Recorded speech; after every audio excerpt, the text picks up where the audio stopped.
can't afford it. I said, I didn't want to. But I see somebody wrote down that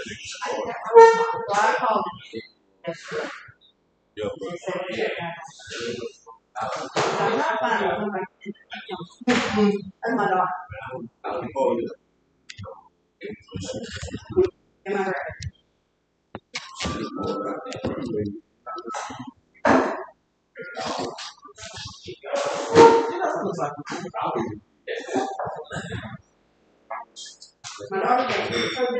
My grandbaby.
Explain some things behind your back.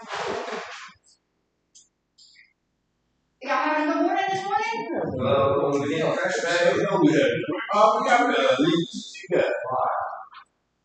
we got leader, teacher, and guide. That is right.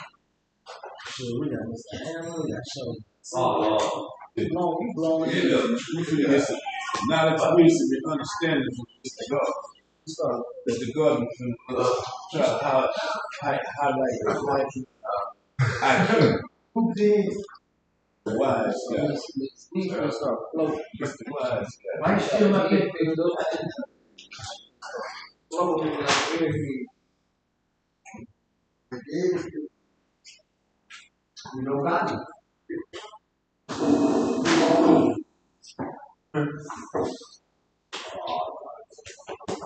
Read it. Make sure I get y'all 2 coffees, everything. It's a 15.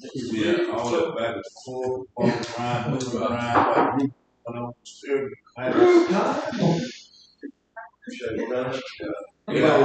the guy that read over 1 million books and remember 55,000. He done read every book in the world. Remember 55,000. Yeah. Very brilliant guy. Yeah.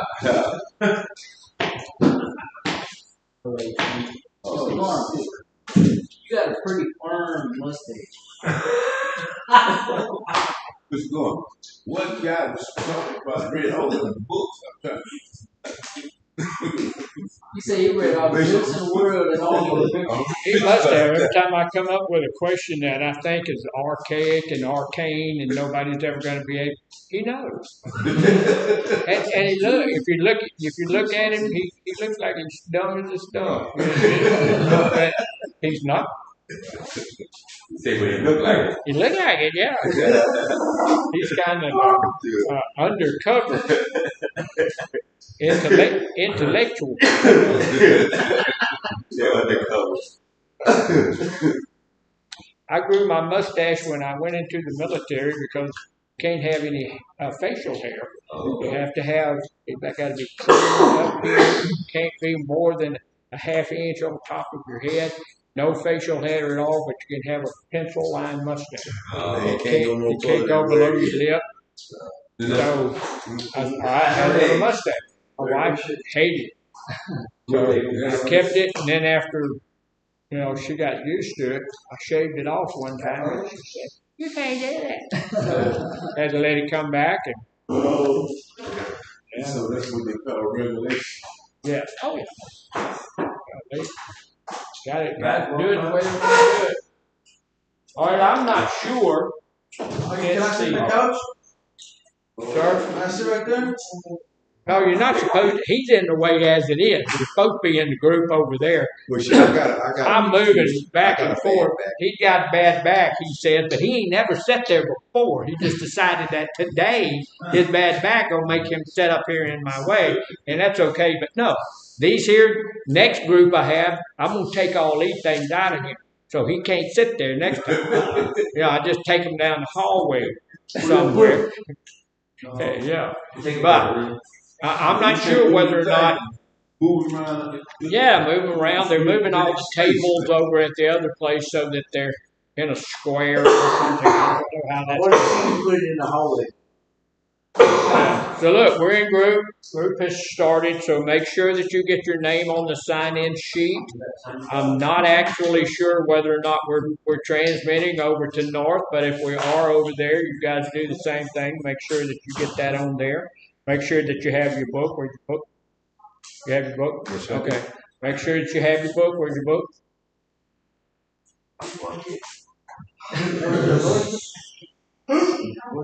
All right, so you know you got to bring your book to class with you. This week we are still looking at emotions, how those things help us or hurt us when we're in recovery and all of that. So we're on page 21, and we're looking here. If you have your book.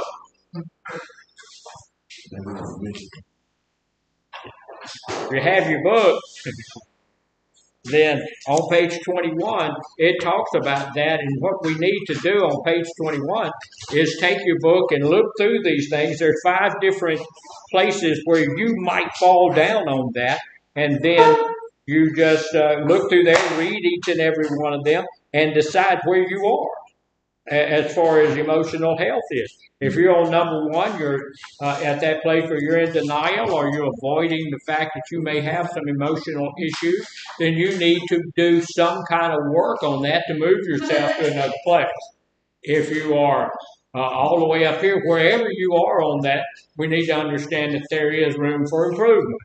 You can move a little bit on that scale and go back up. This is why the other day we were talking about the stages of change.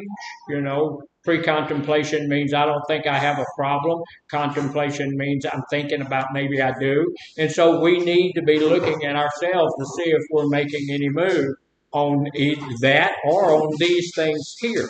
So this week you could be anywhere on that. And one of the things we need to understand too is that we can move back and forth on that a little bit, but we should be moving forward in that. I should be having a better understanding of my emotional issues. And why is that important? Anybody? Why might it be important for me to know what my emotional issues are? So that you can know how to treat them. So I can know how to work on them, so I can know how to treat them, so that I can know how to get beyond them. Because emotions can lead us to a place of victim stance, and victim stance can lead us to a place of relapse, which is a place we really don't want to go. That's what we're working against right now. So, our goal for today is what? Say it again. Make it to Sunday. To learn about our emotional issues. Yeah, to learn a little bit more about our emotional issues. And at the end of the day, we're going to see if, in fact, we've done any of that. We do have a question. And look, some of us, this was a real simple question. So look, Don't blurt it out. Everybody here probably knows the answer to it. If we are with the folks over at North, perhaps not. I think Mr. Sparkman. Oh, certainly, of course. Yeah, Apache. So, the question is, on your blue jeans, there's a little pocket that's on the side of your blue jeans there. It's a little tiny pocket. All right, so he blurted it out, so we won't have any more of that. So just for 5 minutes, I just said, please don't blurt it out. It's the first thing he did. So I'm just not. I do apologize, but I'm not going to do that anymore because you can't teach people not to do that. So we'll do something else. I'll figure something else. But when somebody thinks they know it, they're going to put it out there. I said, look, don't blurt it out. What's the little pocket for there? And he said, oh, you mean you what, Foggy? What? What? So, now I'm just going to throw these. But if y'all want them, here's the questions that I have. Y'all can have these. Y'all can have these if you want them. That's it. File 13. Yeah, they're going. That's frustrating. I don't want to get frustrated. Frustration is what? The secondary emotion. Frustration is the first cousin to anger, and I don't want any of that family in my house. I like that. There's a whole, and those are not the best in the world that I've ever found, but there's some that's kind of halfway interesting. So if you want to dig them out of the garbage, you can, but I'm not doing that anymore because it's frustrating, and I don't want to be frustrated. So we'll come up with something else. I was wrong anyway. Sir? I was wrong anyway. No, you weren't. That's the answer. Yeah, that's the answer. It's called, and everybody knows that. Because I was bringing in Friday, I was going to bring in 2 big old things of donuts for here and there. So I wanted to get a real simple question so everybody would know it. But I don't want one that you're going to. So I'm going to have to figure out something else. I don't know what I'm going to do because those questions, that's the easiest thing in the world to come up with. Those are easy. It's easy to do that. But so I'm going to have to figure out some kind of other activity to do, or we just won't have one. So anyway, going forward this morning, we're going to be talking about a couple of things. That doesn't need to be out there. We're going to be talking about a couple of things that's going to help us with our emotions. Because, see, did anybody see the emotion I operated in this morning already? Yeah. What was it? Angry. No, I wasn't angry. Frustrated. Never got anywhere near anger. What did I do? What was it? Your frustration. I was frustrated. Yeah, I'm frustrated. Yeah, and because somebody that's in the group that's highly intelligent. Highly intelligent. You know they are. You've talked to them. You know they're highly intelligent. And you say, please don't do this. And then they do it immediately. So that's a little bit frustrating. And I had gone through that thing. I had gone through all of those questions to find that one that I knew. Look, everybody's gonna know this, so everybody's gonna get a donut. But as long as it's not, anyway. So that was frustration, and it was easily seen. Yes, sir. How about more donuts? No, we don't. No.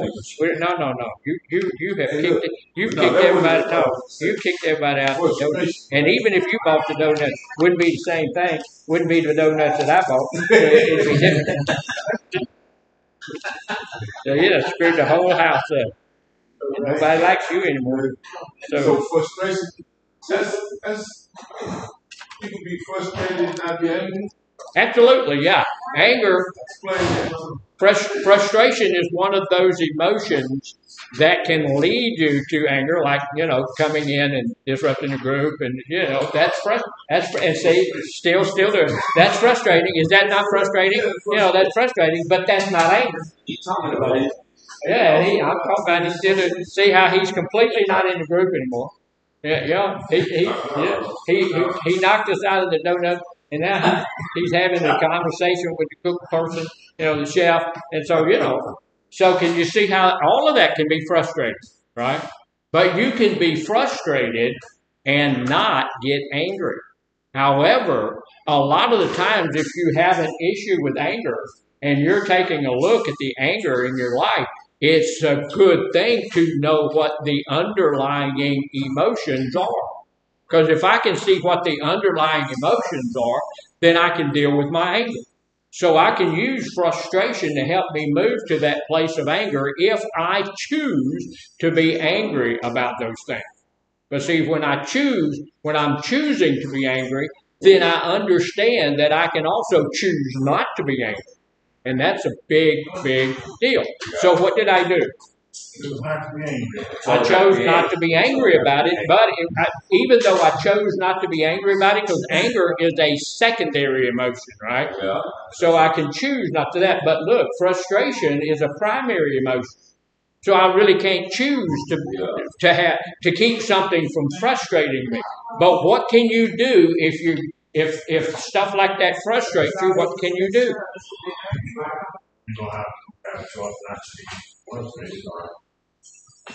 You can choose. Well, it's hard to. You can't choose not to be frustrated because if it frustrates you, it does.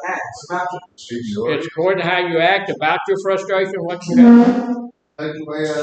Think your way out of it. That's a good plan. The other thing is, look, I know. I've been doing this now for a year.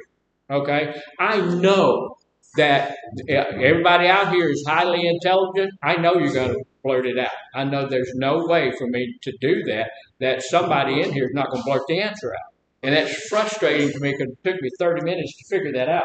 So that is avoiding the frustration by not doing that. Yeah. So does that work?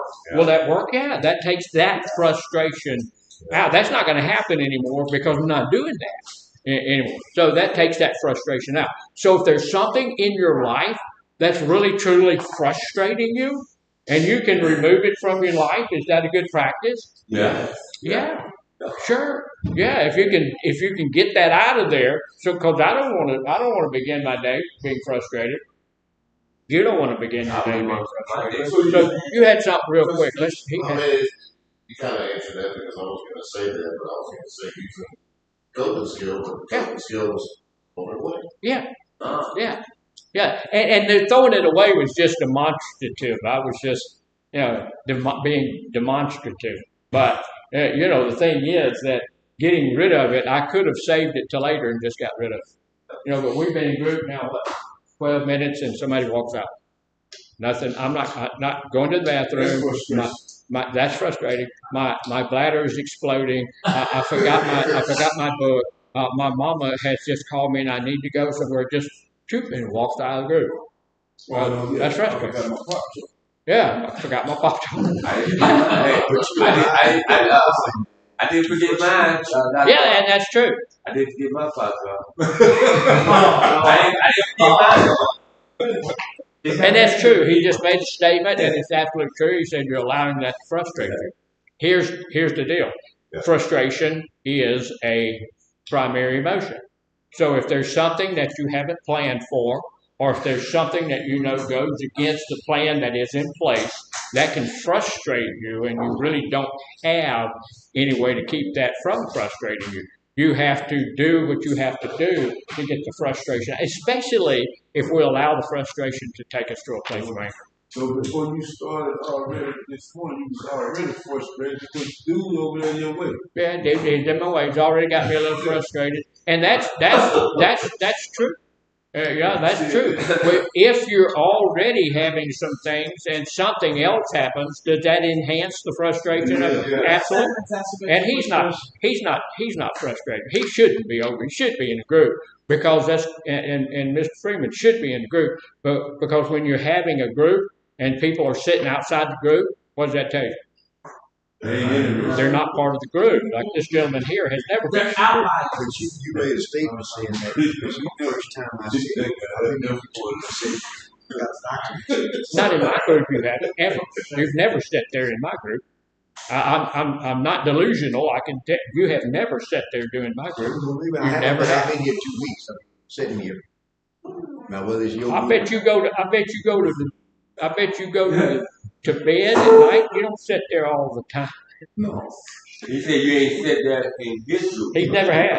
It's the first time you've ever sat in my group there. You've always sat in the group. Okay. But, and see, that's why a lot of the times if we're sitting on the outside or the periphery of the group, then it means that we're really not buying into the group. We're outside the group. We're not in that portion of the group. And mentally, we may not know that, but emotionally, that's what we're doing. We're removing ourselves from that situation. And we may not realize that, but emotionally, that's what we're doing. We're removing ourselves from that process. And so that's just something for you to know. And even if you have a good reason for it, you're still removing yourself from that process. So, all right, moving forward real quickly. We're going to take a look at interpersonal effectiveness. What does interpersonal effectiveness mean? I don't know. I don't know if you guys over there at North are even with us today, but we're going to look at the emotional mind and the reasonable mind and the wise mind, and this is a picture of your brain. If we took your brain out and put it on the thing, this is exactly how it looks. That's exactly how your brain would look. So this is your brain, getting your brain to where your brain needs to be. So that's how we're going to get emotions and intellect together. So what does interpersonal effectiveness mean? Y'all think about that. What does that would have been a good question for this morning, but somebody would have blurted it out. So, yes, interpersonal relationship, effectiveness. First relationship with yourself. They did it again. This gentleman over here he had his hand up. The effectiveness of how you process your own emotions. The effectiveness how you process your own emotions. That's pretty close. But it's interpersonal means how you're dealing with other people. How we deal with other people. When we deal with other people, when I'm talking to someone, when I'm trying to talk those folks into doing something, stuff like that, do my emotions play into that? Yes. Yes, of course they do. When I'm talking to another human being, when I'm talking to them about purchasing a dog or whatever it is that I'm talking to them about, then my emotions are going to play into that, are they not? Oh, yeah. We're going to be, we do not do anything without our emotions being a part of it. When I go every morning, and not every morning, I don't go every morning, but every morning they have a leadership meeting in Miss Arlene's office. And every now and then I show up in that leadership meeting to see what I need to know for that day. But when I go in there, there's 4 or 5 people in that leadership meeting. Everybody in there is operating with their emotions. What do we need to learn from that?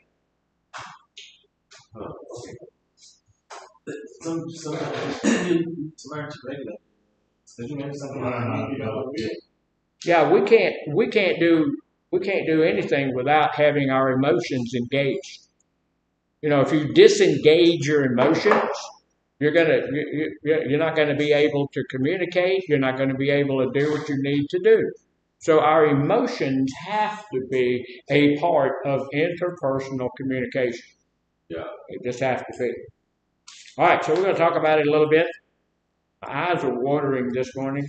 I think actually I'm crying because he messed up my whole thing for not only for the day, but probably for the rest of my career.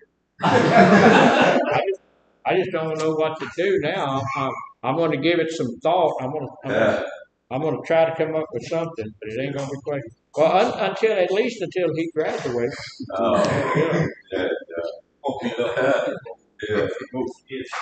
So here's the deal. This is a thing called Dear Man. Y'all heard of that? Oh. All right. EERMAN. Oh. A-R.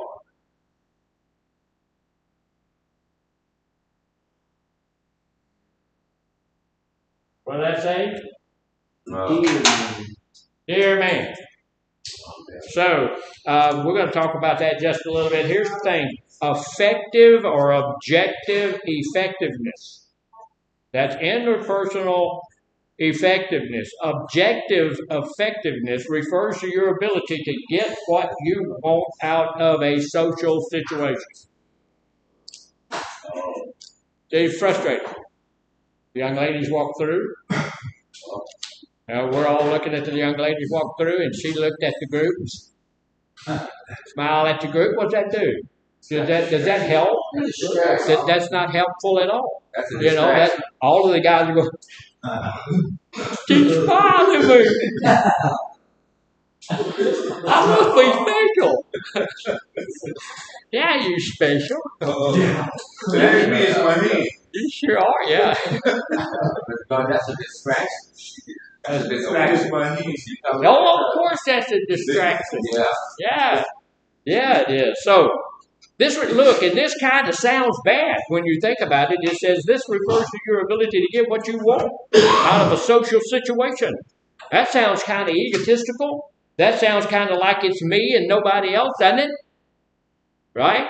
But here's the deal. We want to be assertive, so we want to have it be a win for me and a win for thee, right? We want everybody to come out of the thing on the top. We want everything to be going that way. But I still, even though I want you to get what you need, I still want to get what I need, right? Still want to get what I need. So it's the same thing for both of us. Yeah. So before making a request, dealing with a conflict, or starting a difficult social interaction, ask yourself, what is my objection? What is my objective in this interaction? What do I want to get out of this? Yeah. It's like if you're going somewhere and trying to get a job, you're going into an interview for the job, you need to know when you go in there what you want out of that situation. So usually if you're going into a job interview, what do you want out of that situation? Money, he said. Money. I want the job. Yeah, there's about 4 or 5 different things. Hard to walk, isn't it? With your pants hanging down around the knee. It is. I mean, you walk like that. Trying to keep your pants from falling down. That don't make no sense. See, I'm still frustrated because he messed up the whole thing, so you know what I believe? I believe that if you want to wear your pants like that, y'all be able to, right? I think, look, full-grown man. You're a full-grown man. You want to wear your pants to where you can't walk? That's fine. That's who you are. That's fine. There's nothing wrong with it. That's not fine. It is. That's your business. It's your business if you want to sit there with having diabetes and eat Pop-Tarts to your eyes, boogers.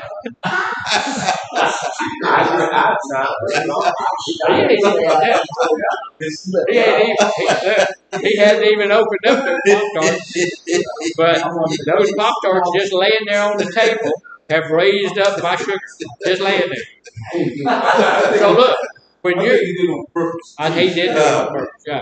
Look, going in and asking for a job, going into a job interview, there's probably several different objectives when you go in there. And like I say, the bottom objective, the main thing, I want the job. I want the job. The other thing is, just like you said, I want to get paid well for whatever the job is. That's another objective that I have. I want to make a good impression. I've hired a bunch of people, and I've had people come. I had a lady come in. She was a counselor, and she came in to get a counseling job.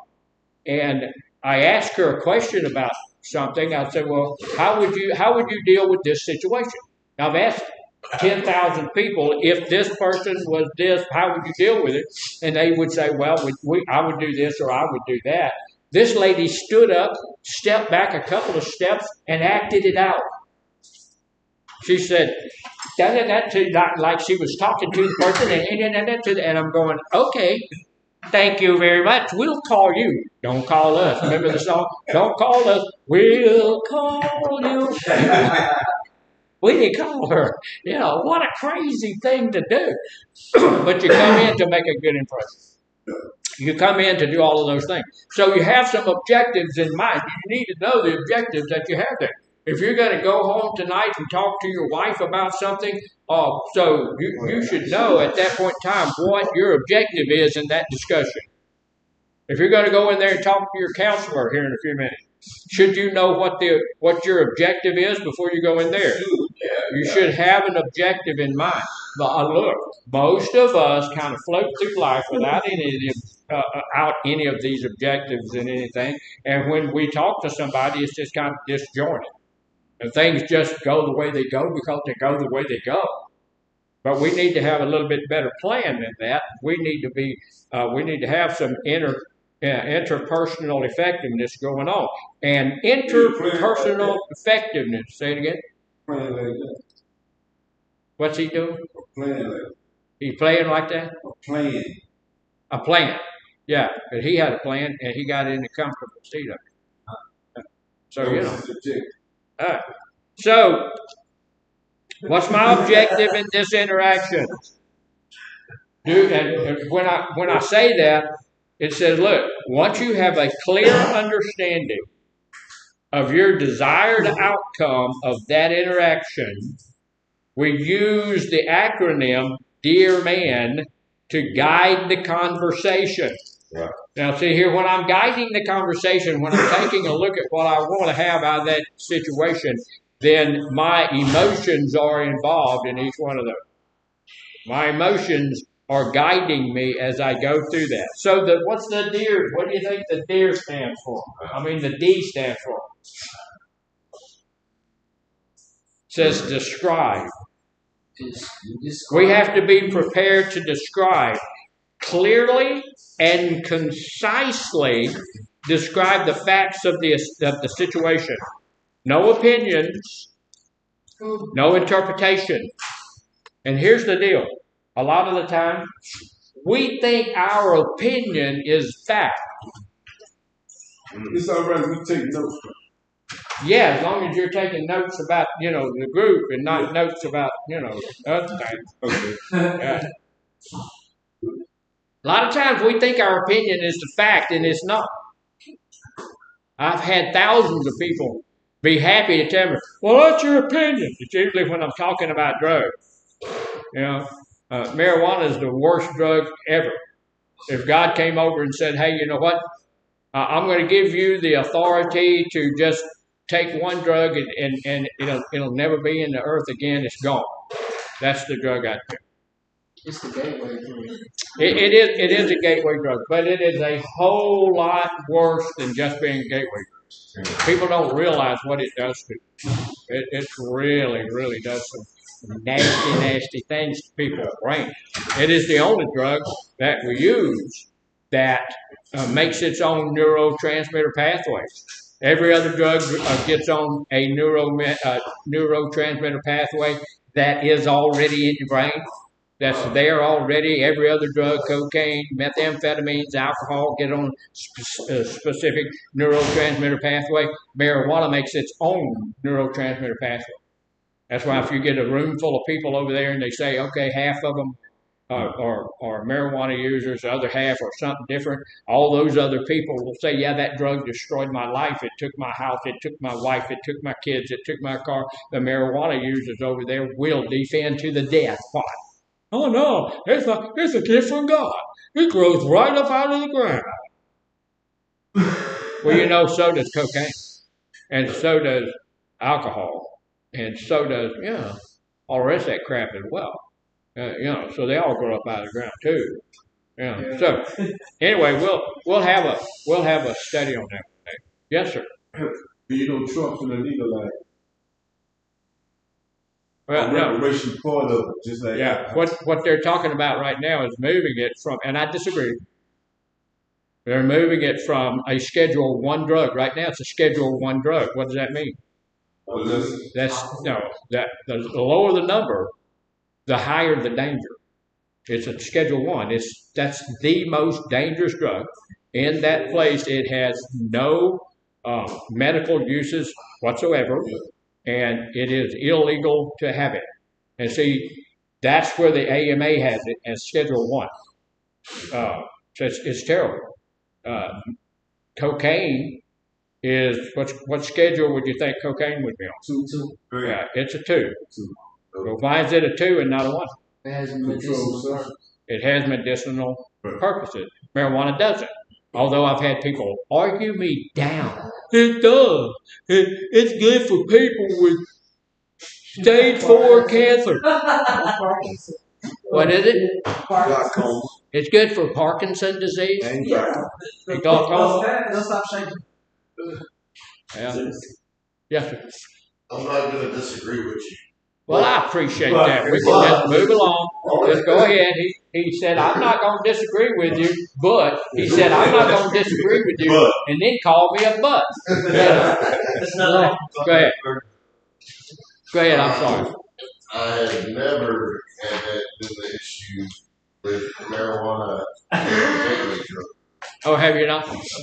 Well, get it when you get out of here. Give it a shot. Let's see if you can. No, please don't. I was being facetious. Please don't do that. And it may not be. Look, here's the deal. And I love being able to say there are outliers. It may not ever be a gateway drug for yours. It may not ever be a gateway drug for thousands and hundreds of thousands of people. And there's 3 people in the whole world that it has helped.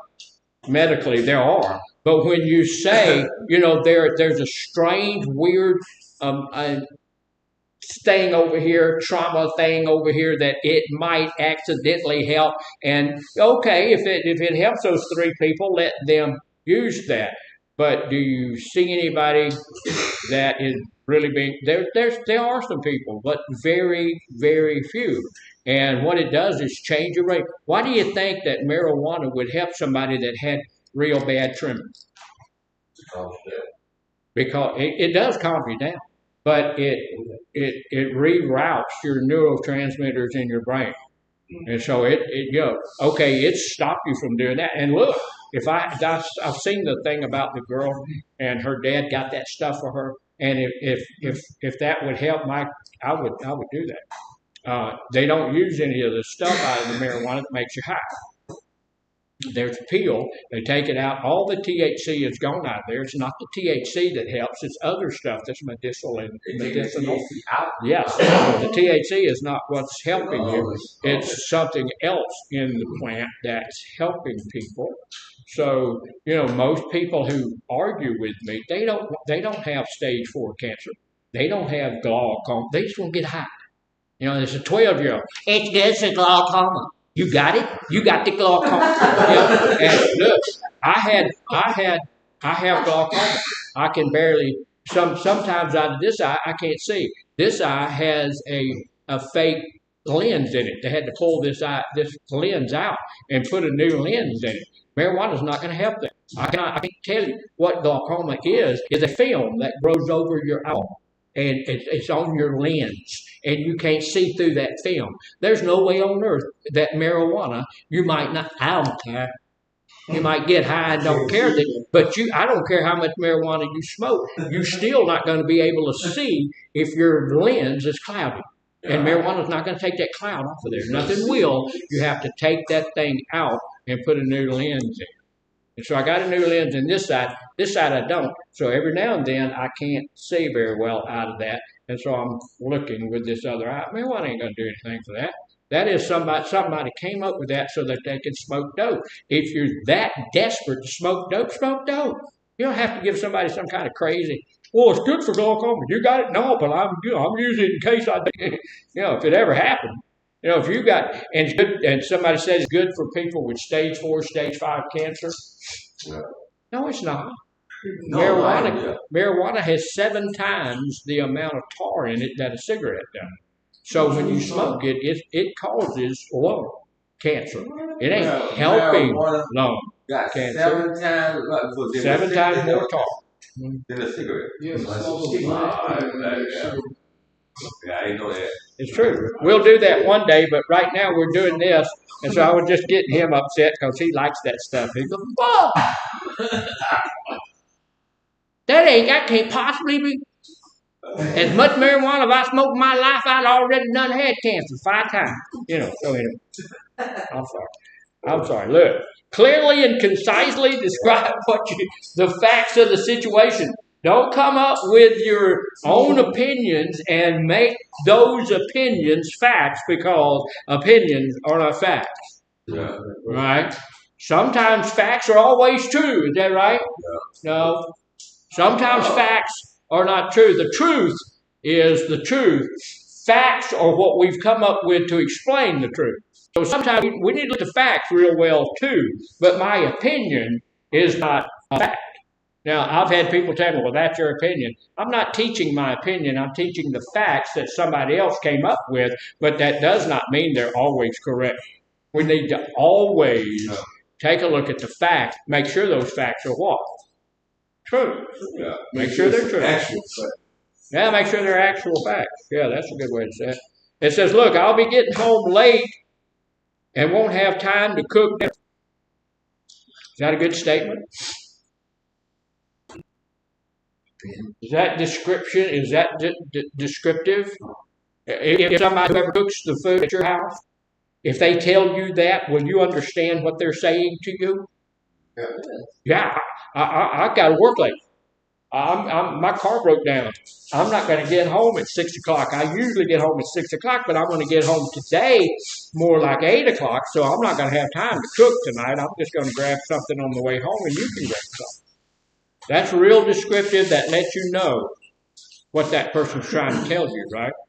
So when you're telling somebody something, and when you're talking to somebody about something, you need to be really descriptive about it.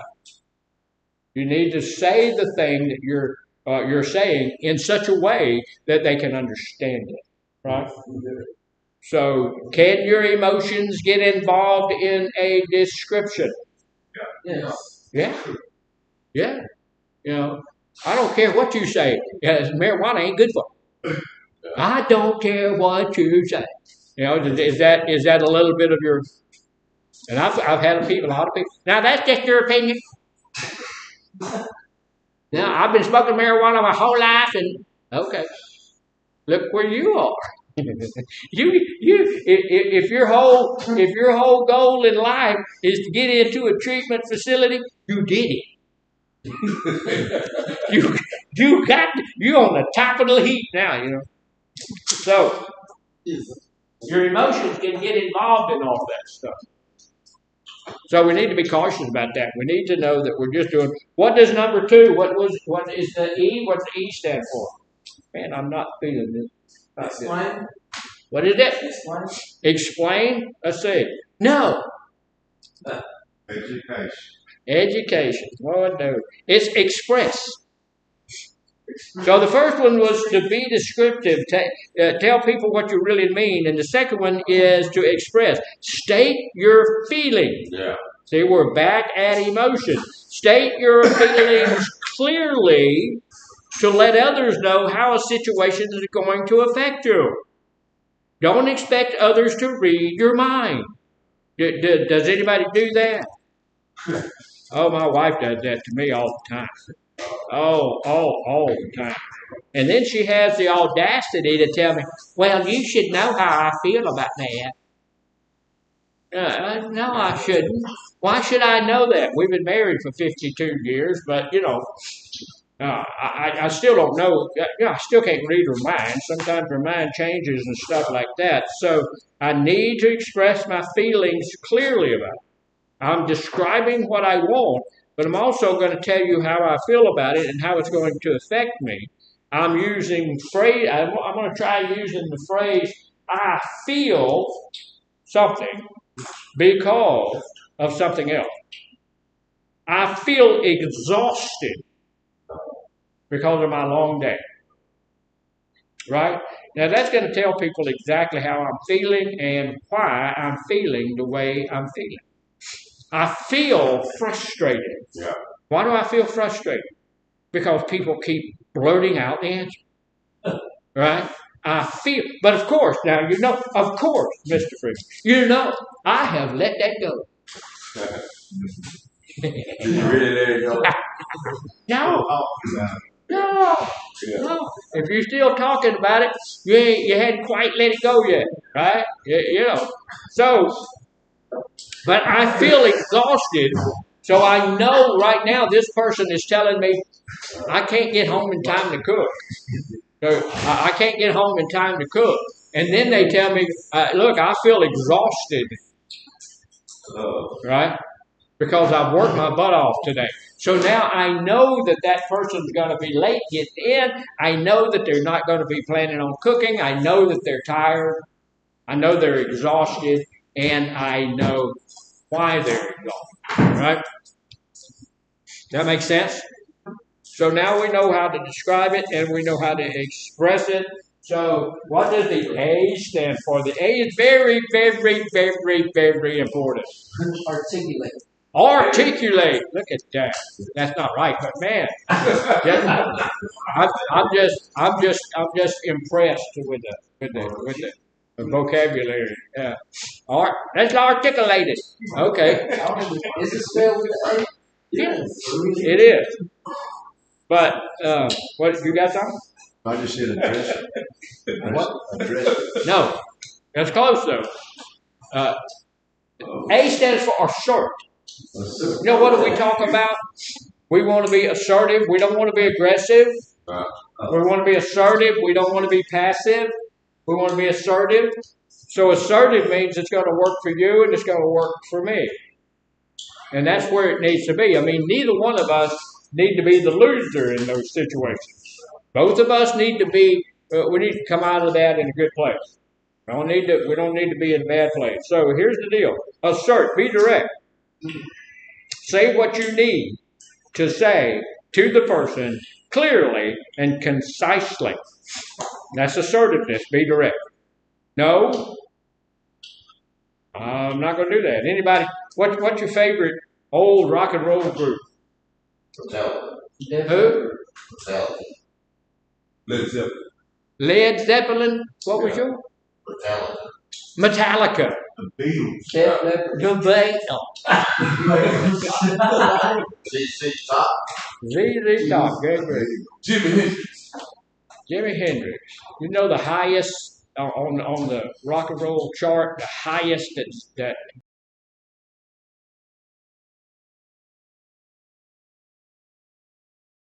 Jimi Hendrix ever got to?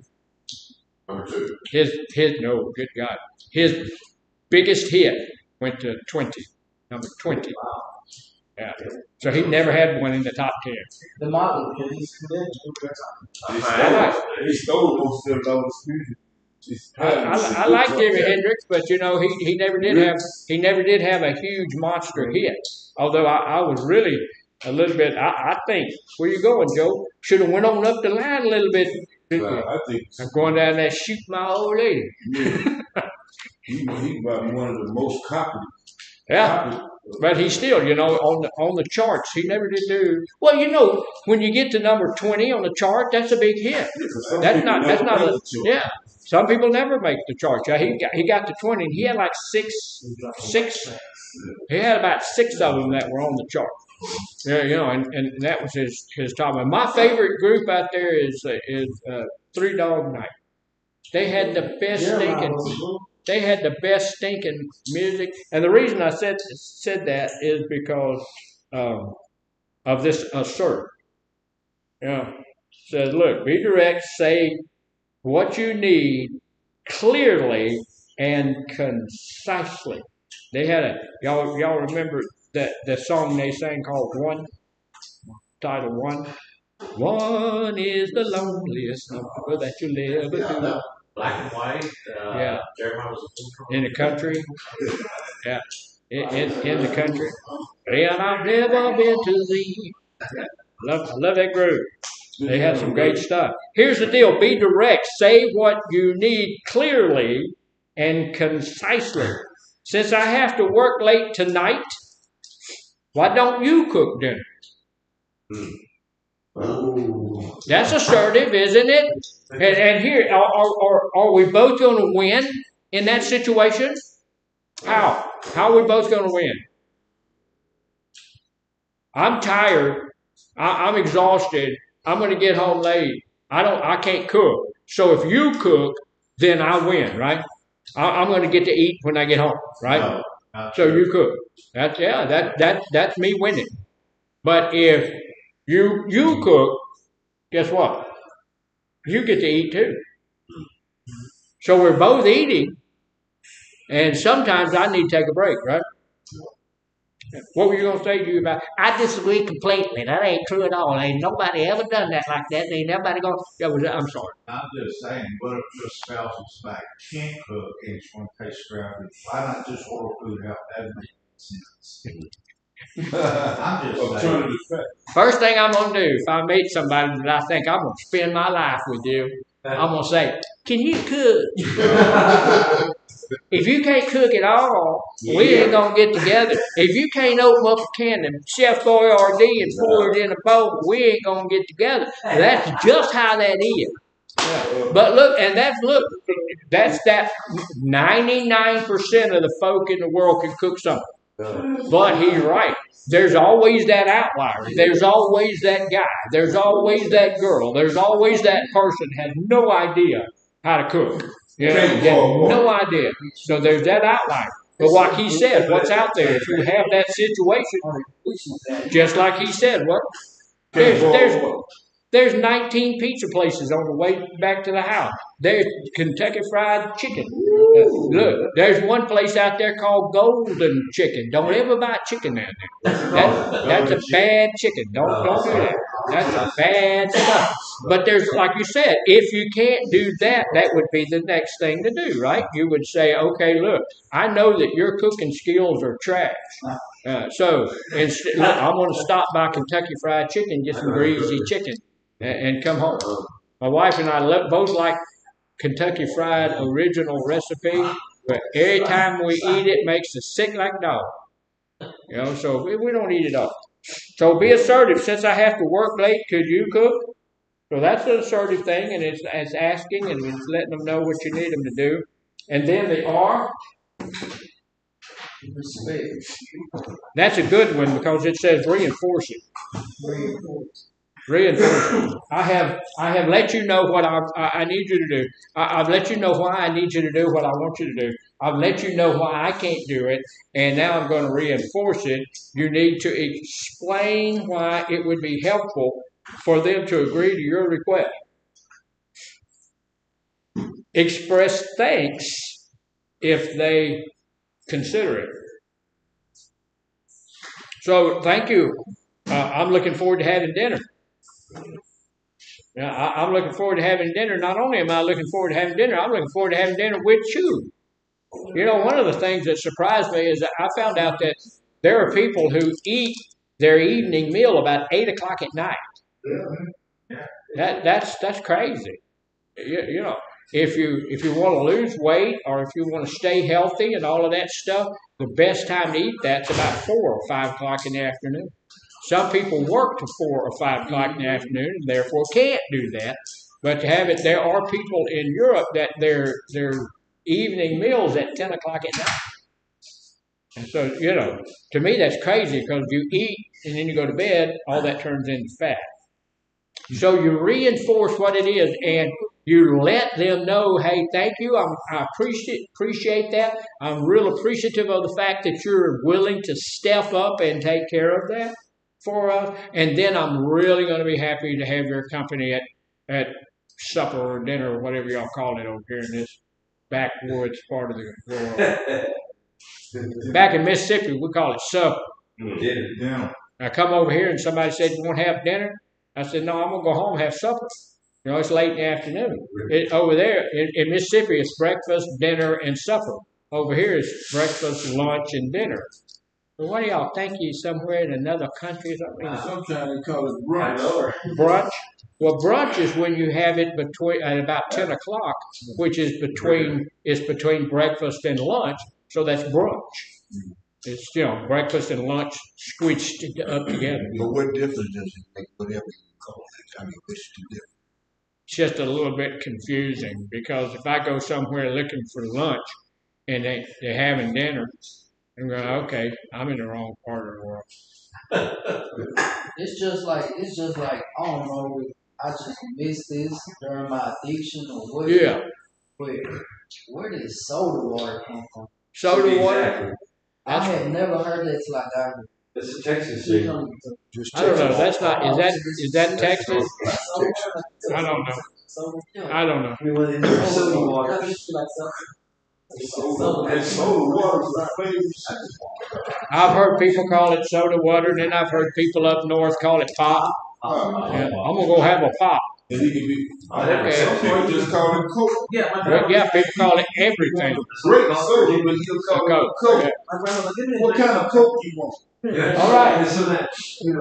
So we're moving along, but this is a real deep discussion that we're in now, and I understand that.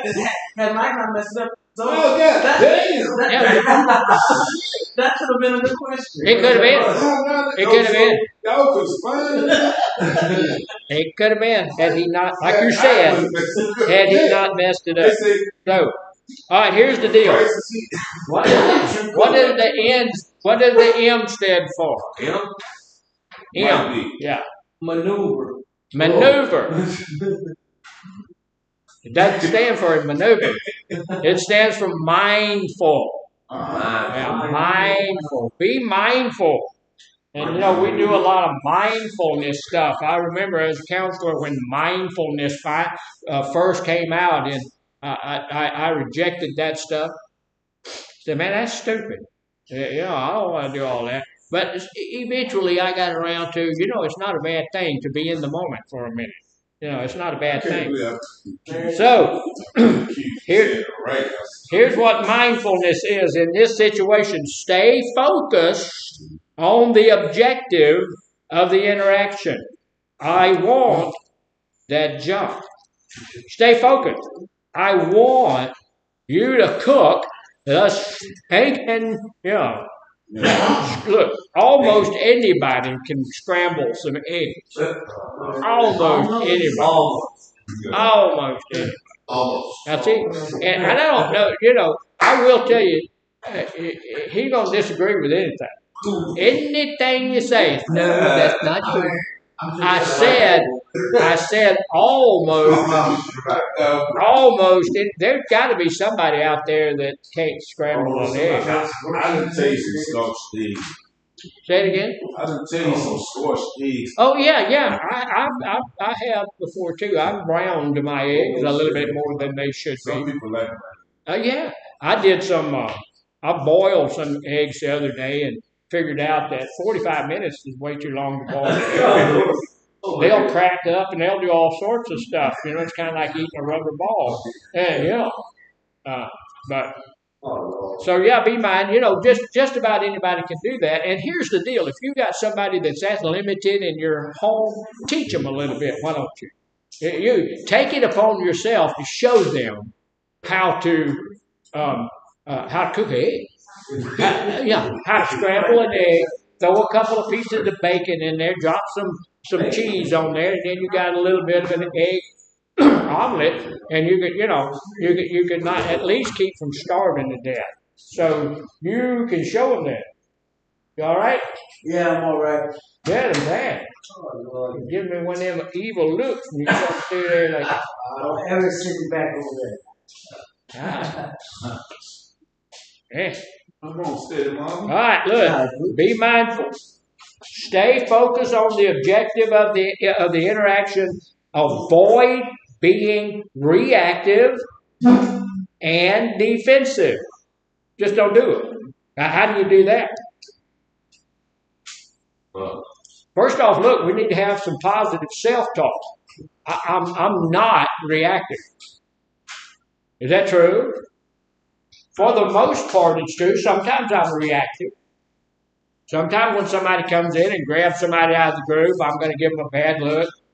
Sometimes when the chef comes in and goes, I'm here. Hey, yeah. I'm going to go, wait, what? I'm going to be a little reactive. Sometimes when somebody gets in group and then just walks right out of group, I'm going to say something about it. That's a little bit being reactive. You know? So I tried, yeah. He made 3 seconds of group. Must have got something real good because it got all he needed. Yeah. So you can be a little bit reactive. Here's the thing. As I use positive self-talk to myself, I can tell myself I am not reactive. What should we be? Proactive. Proactive? Probably. We also need to be responsive. What's the difference in being reactive and responsive? Reactive is like off the cuff. Yeah, that's a good way to say it. Reactive is off the cuff. And I do that from time to time, but very seldom. Very seldom. I give it a moment to think about it. Look, when I say something to somebody, or if I pick on them a little bit about leaving group or something, I've already thought about it, and I'm responding to their actions. I've already thought it out in my mind. Is he aggressive? Am I going to have to fight this guy just because I'm telling him something? This guy just. Talk with you, baby. Yeah. And the guy, I told you about, a guy did do that. So I want to make sure that I want to respond to anything, and I want to be reactive. Reactive. I don't know why provoked it comes to my mind when you say being reactive. Yeah. I see, but I don't know. But Well, provoked it comes to my mind. Well, when we're reactive, a lot of things can happen because we don't think about it. We pop off and we say stuff and we do stuff that we really don't mean, but we do stuff. When we are responsive, that means we think about it for a minute. We know what the consequences might be, and then we move forward with it. Sometimes I do exactly the same thing. If I would be reactive, would be to, hey, don't do that. But to be responsive, I think about it, and then I decide that's the best course of action, and then I do that anyway. So but that's the way I. When you say you reacted, that provoked it comes in my mind when you say you do something because of that, and then you react. Yeah, and see what came to my mind instead of reacting to the fact that you just told me that 4 times is to wait a minute, and after a while I'll respond to it. Yeah, I was waiting. I was pretty much waiting on you. I want to make sure that I got it. One more time. All right, stay focused. Stay focused on the objective. Know what you want out of the interaction. Know what you want. So stay focused on that. Avoid being reactive. Avoid being defensive. Have you ever gone and asked somebody for a job and they tell you no? No. Yes, I have. I have been in situations and I knew that, look, I'm not going to get that job, but I was at the prison and I went up to get the director's position. And I finally got that position, but that time I didn't get that position. And I went in, and there was a lady there that, she went first, and she went back out after that, and it was my turn. And then I went in there, and they asked me all the questions, and then they asked me, is there anything that you would like to say? So I'm giving them my spiel, and the warden sitting over there with his fingers on the table going, da-da-da, da-da-da, da-da. So, he's already checked out. He's already made his decision, and he's gone mentally. So I ain't getting the job. I knew that. But instead of being defensive and saying, well, you can just suck the slime out between my toes, I was very nice, calm, collected, and I was just paid my dues and got up and walked out. Why would I do that? I don't want to be defensive because you know what? There's another job coming down the road. And so I did get that job later on. But had I become defensive, then that wouldn't have happened. Yes, sir. Was it at the same facility? No, I was the director of the same facility. Yeah. It was a different program, but it was the same. All right, now here's the deal. If necessary, now you're still focused on that thing. You still know what you want out of this interaction. So if necessary, just repeat yourself. repeat the request. Say, hey, look, you need to cook. No, say it the right way. Repeat. Be focused on what you need. We'll go ahead and take our break. 15 minutes. Y'all come back about 15 minutes after. I don't know if we're doing anything over there or not.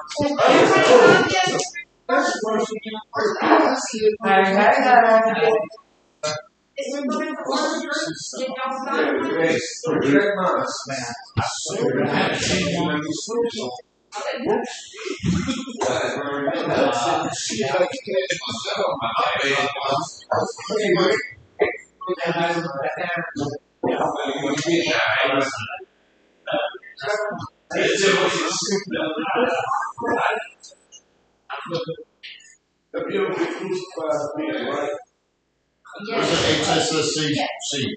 It's right there.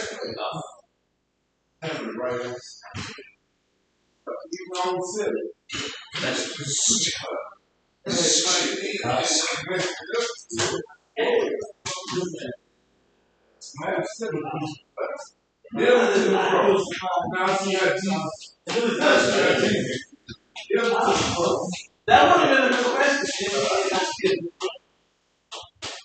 This is conspiracy going on. That would be a question of what? He just asked the question of the day, and he said, don't run it out and ask the question. And my thing was, that was such a simple question. My thing was, so that's not answering the popular minutes. Yeah. I said that. He said, I heard that. Well, a lot of people don't know this. Several didn't know what. A lot of people know. He said, these were all the questions I was going to ask. But see, He said, another question going to try and say, y'all missed my Did you stop talking? I'm made you cry. But I didn't know that was going to be the question for the day. He wanted a simple question, but he gave everybody a donut. It's the hard question can't nobody do. Just me or him with a box of donuts.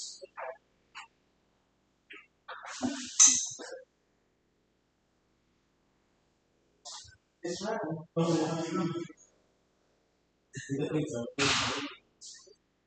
So, yeah.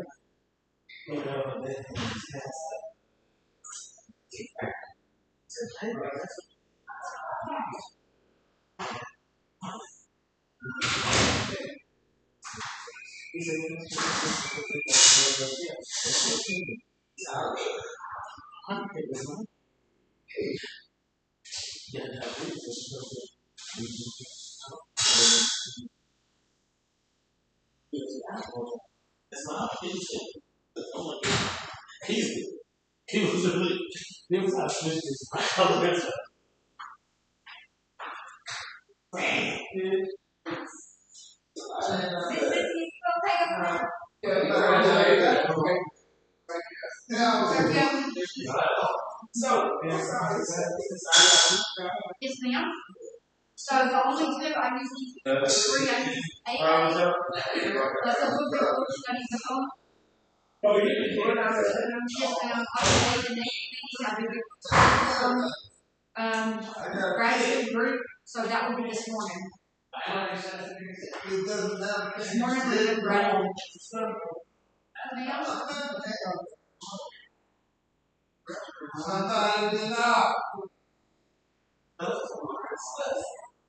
Morning meditation time.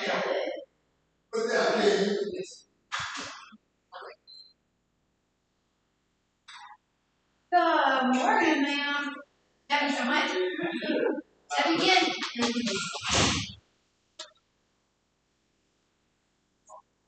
So, Mr. Barnes, start with these. No, ma'am. Thank you, though. I appreciate it. Diabetic, and today, no doing no sugar. I take that and eat that. I will be 9:30. I will. I can't. If I eat one little piece of Miss Susan up there gave me a little chocolate. I ate that. Well, that's not too bad. So walk down that sugar hit There's a few little tricks and that got both of them. Ate those. All right. That's all sugar I need for today. I got to think of one of those little round chocolate things. So I went, I went to the dollar store and they had a box of 8 in there for $1. So I bought and I ate all of it. And then I'm going back home. And I went home and started having dipped corn. Or Dairy Queen. Yeah. Y'all have a good Dairy Queen. That was good. That one was good. The one that the ice cream was great. But that one was good. But I mean, stop and I'm killing myself. So no, I don't want that. Yeah, I understand. That would just set me off. My boyfriend lives in so Here's some of them clear. So where do you live? So I live in Silky. So you couldn't find a boyfriend in Silky? Well, I'm going to tell you this, Mr. Garner. You're a what? I'm going to tell you this. I would travel to Italy every single day in my broke down Equinox to see him. And he works traveling around the world. And he would fix it too. He would fix it for me too. It broke down. He bought it out. And he's going to paint it, and then we're going to give my son on the back. And then he's going to put me in the far future right now, which is a Ford hybrid. So,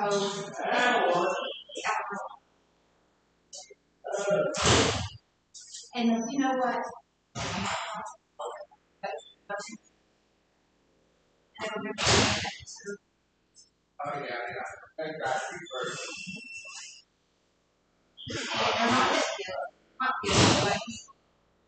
He calls on, checks on them.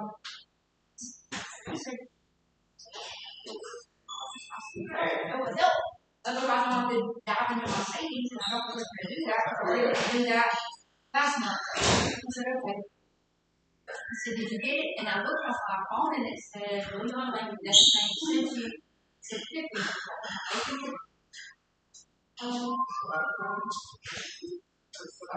I heard that. All right. Yeah. How are you? I'm all right. All right.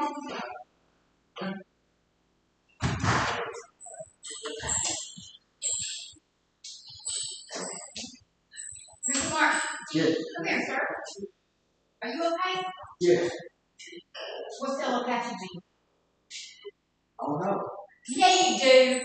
Oh. Oh, it's a type of Indian. Yeah, type Indian. The Indian. It's with the Indian. Is it for Indian? Indian? No. Yeah, Apache.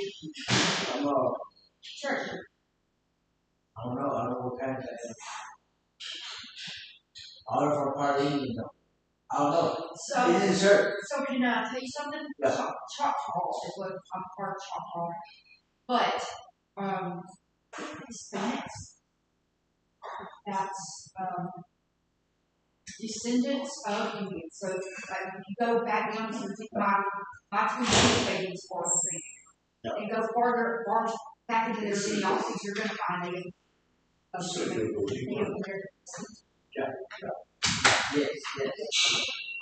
So, how about some picture of my babies? They're the cutest things ever created. I love them so much. Yes. You have kids? Yes, I got 2. Mine's are older though. I have. 15 and 16 and 14. Okay, so this is my mom. That's my youngest. I'll give you mine. You live your mom. You mine.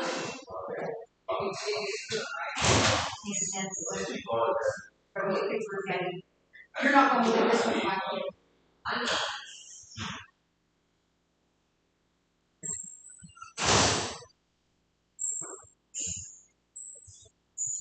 Yeah, you look like you. You look more like you. You look more like me. Yep, that's my game. Yeah. And I'm going to tell you, God made a masterpiece when you made that one. Yeah. I love him so much. That was a handful. Oh man, he acts just like me. He looks nothing like me, but he acts just like me. Yeah.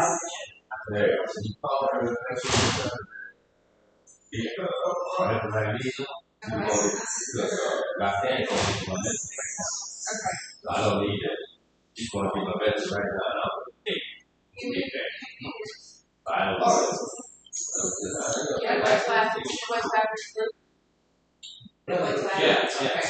I was just going to try that too. Sean, she said there was any problem, call her. So I want to see if she knows. I'm going to get this on. Mr. Freeman, did you supposed to have them popcorn? Everybody. But is everybody diabetic? Oh, I see. But No, hold on. I'm gonna address something. Come here. We're gonna get on. You need to live a long time. We got kids raising Mr. Freeman. Yeah. Hold on. Stop here. All right.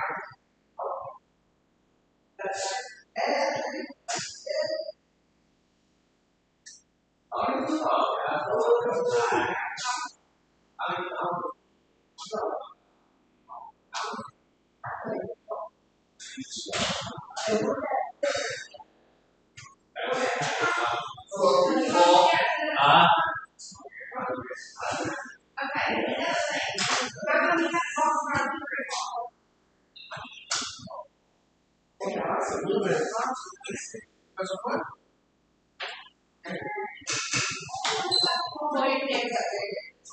good night. Thank you. She was saying, okay,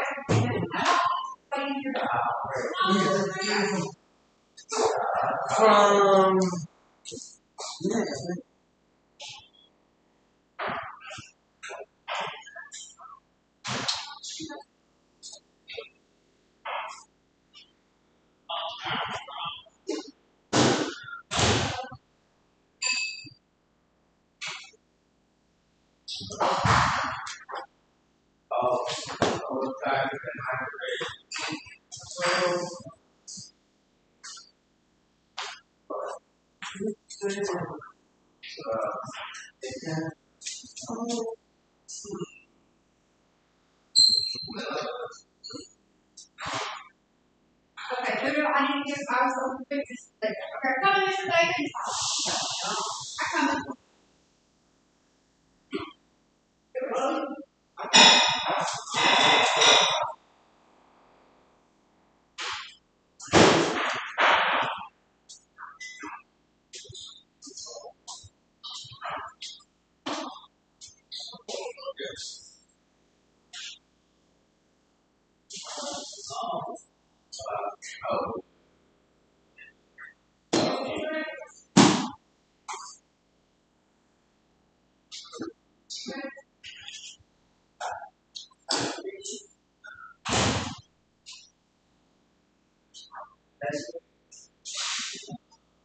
But no, I just want to.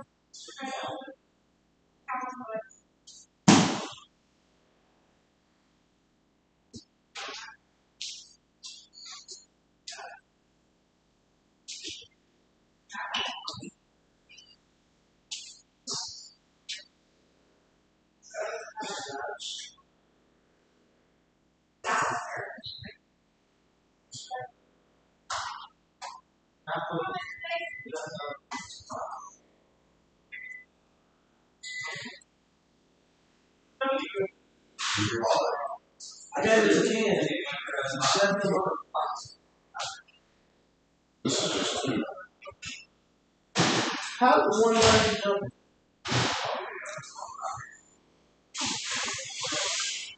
That's why.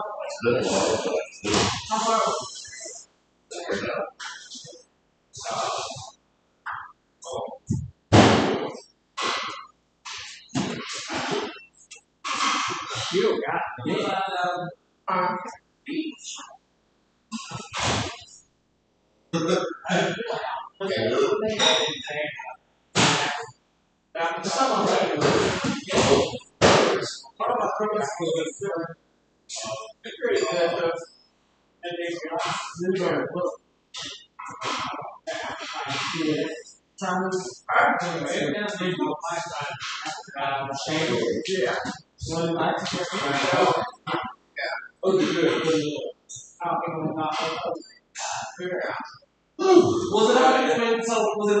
To learn? Not really, it just kind of came to it. When I started off with 2 and then 3, just got to keep one in there.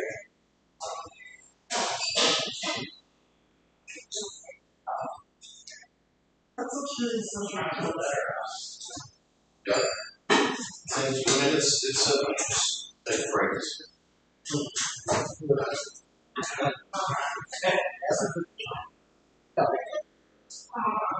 I just want to get it.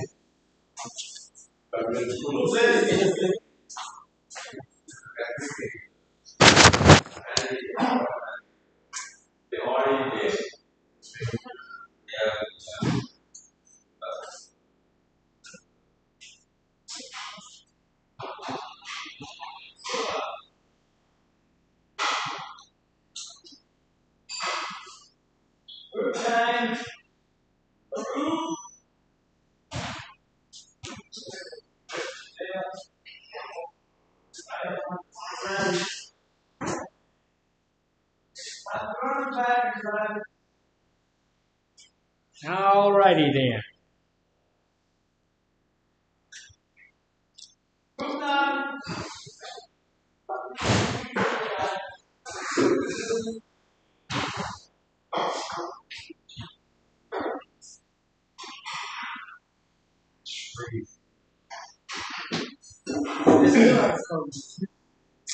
All right, we got a couple of more things that on this deer man thing we're going to look at real quickly. We got most of that done.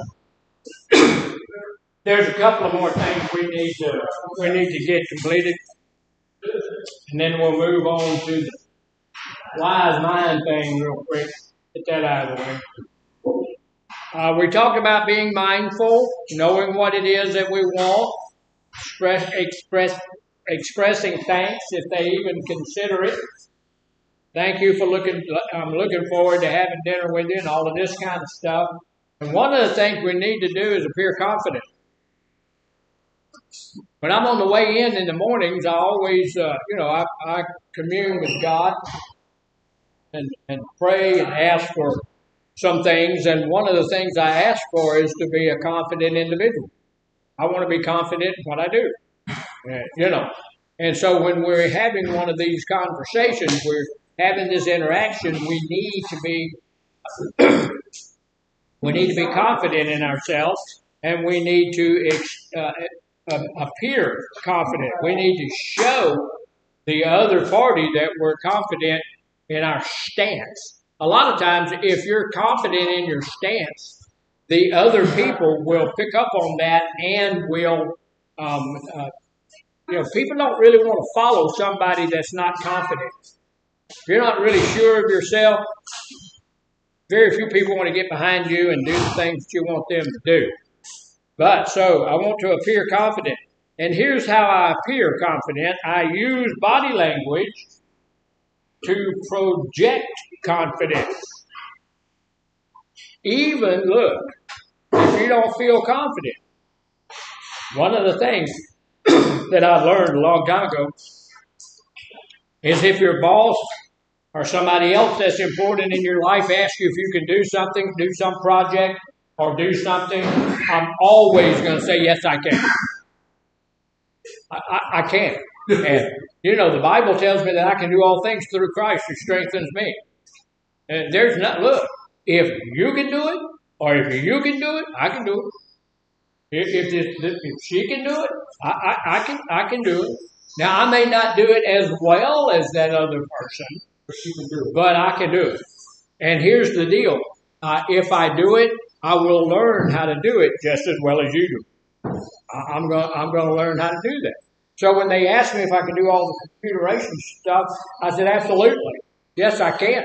I don't have any idea how, but I can do it. Since that time, I've finished 2 courses on Allison and I know a whole bunch more about the computer now than when I started those courses.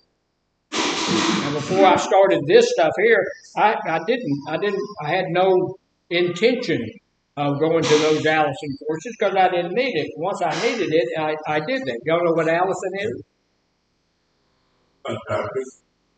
It's an online school from England that's absolutely free. You go on there and you whatever you want. They have psychology, medicine. Is ALISON learning. Allison Learning. And it's free. And you can learn all sorts of things, like I said, psychology, medicine, IT, computers, all sorts of stuff. And you do this. Sometimes you can get a certificate for some of it, and then some of it you get a diploma for it. So you can go through that, get a diploma in IT.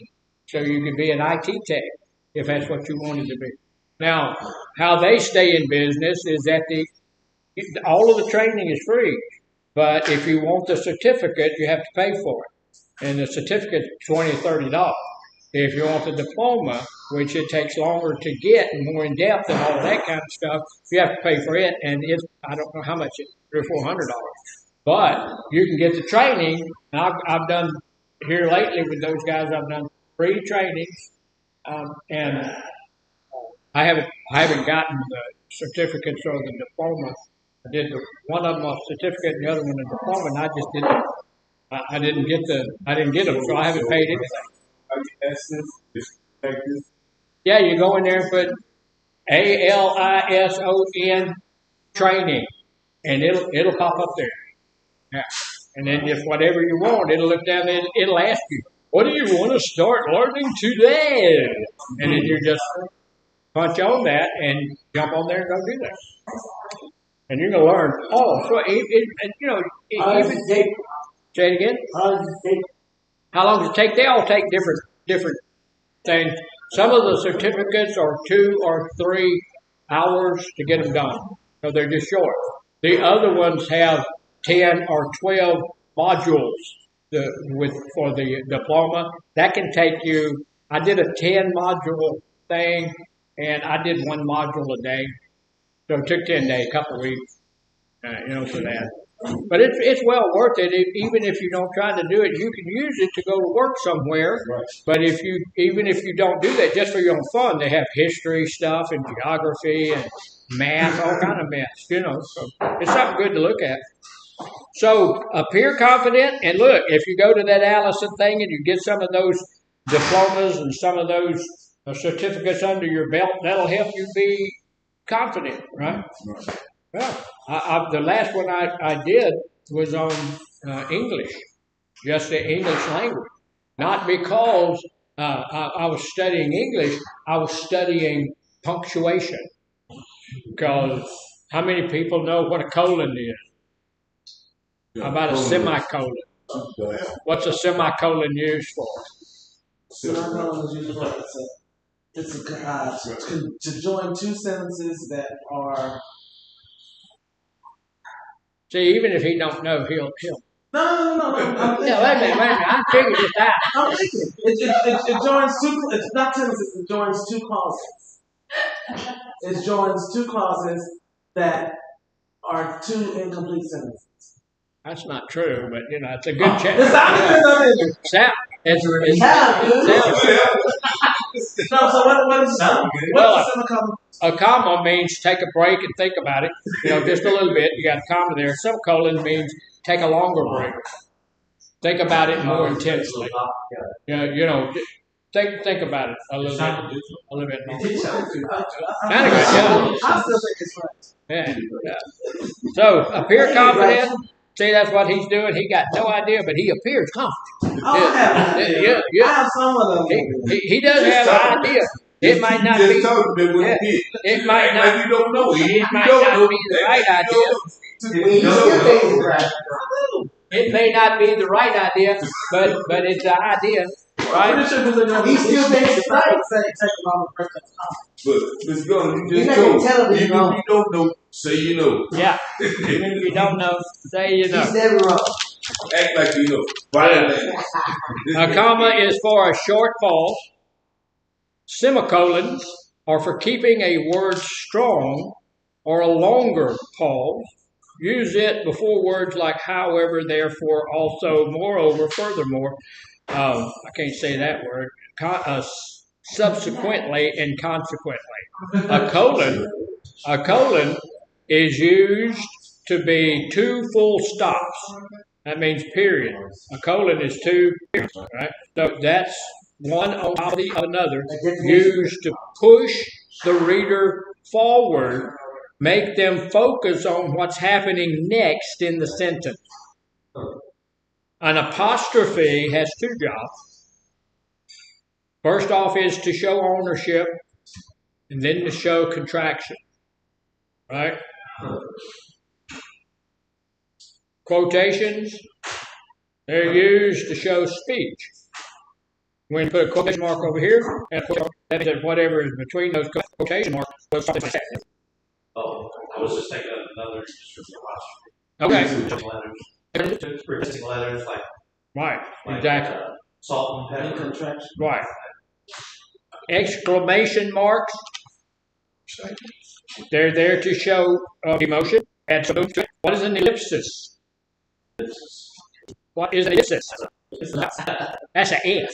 No, the two S's together. Yeah, that's not what that is. Oh. An ellipsis.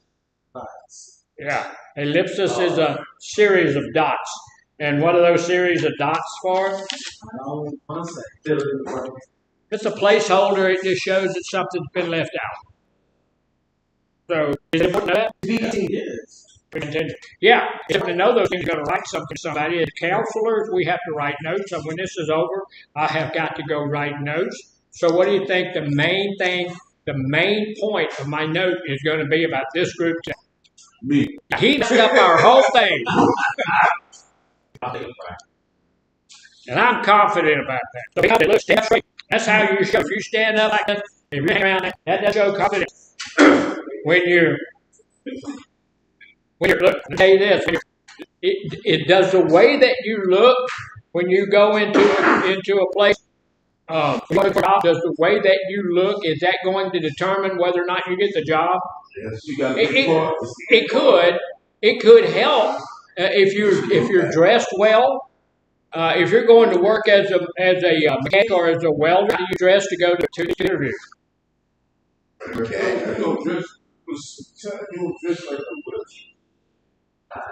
That's the way I would dress. I would put on a coat, tie. I would look good for the interview because you're not going. I've had people tell me I dress like a welder, so they know I was a welder. Okay, but you're not. Yeah, but you're not going there that day to weld. You're going to weld. You're going there that day to see if you can't get that job. And so they, you need to look good. I'm going to tell you, it's going to be detrimental if you come up and you're not dressed well. You get your pants down here and stuff like that. People notice every bit of that. I don't think you need a coat. I don't think you need a tie. Casual welding. You think that a tie would be a. Well, if I'm looking for any job, I'm going to dress with a coat and tie. Yeah, His reasoning behind that is just to show them that you're confident who you are, show them that you're willing to do a little something, to put out a little something for the job. You're willing to go with a little extra step. I don't like wearing ties. I don't wear I don't either much. I'm a pastor and used to. I wore ties all the time. My father in the ministry told me, he said, man, you got to have a tie. Don't take your coat off when you're preaching. Don't get undressed in the pulpit. But there came a time when God said, you don't need a piece of cloth hanging around your neck. I took it off and chucked that. I probably got 35, 40 ties. But yes. No, it is also show respect. Yeah, it does. It shows them that you respect them. You respect the job. You're serious about the job. You really want to get the job. So you stand straight. Back. You make appropriate eye contact. What's appropriate eye contact? Eye to eye. What? Because you can, that's the mirror, that's the mirror on the soul. I mean, you're not, you showing direct, I can't put it in the proper perspective, but showing interest. The directness is showing. Well, according to where you are, if you are in Korea, you make eye contact, that's an insult. You don't insult people by looking them straight in the eye. When you go to Japan, people do this. They look down all the time. That's a sign of respect. I'm not staring at you and looking up your nose. In the United States, it's eye-to-eye contact. I thought we were talking about job. I am talking about the job. So if you go to do a job and your employer happens to be from Korea, you need to know those things. So one of the things that you do, one of the things that I did before I came to Land Manor was to research the job. I researched the company. I know who started this company 50 years ago. All of that. A guy named Archie Land started it 50 years ago. And so I knew all of that when I sat down and started talking to Miss Bean. I told her about the company. I told her things about the company she didn't know, and she was the assistant director of the whole company.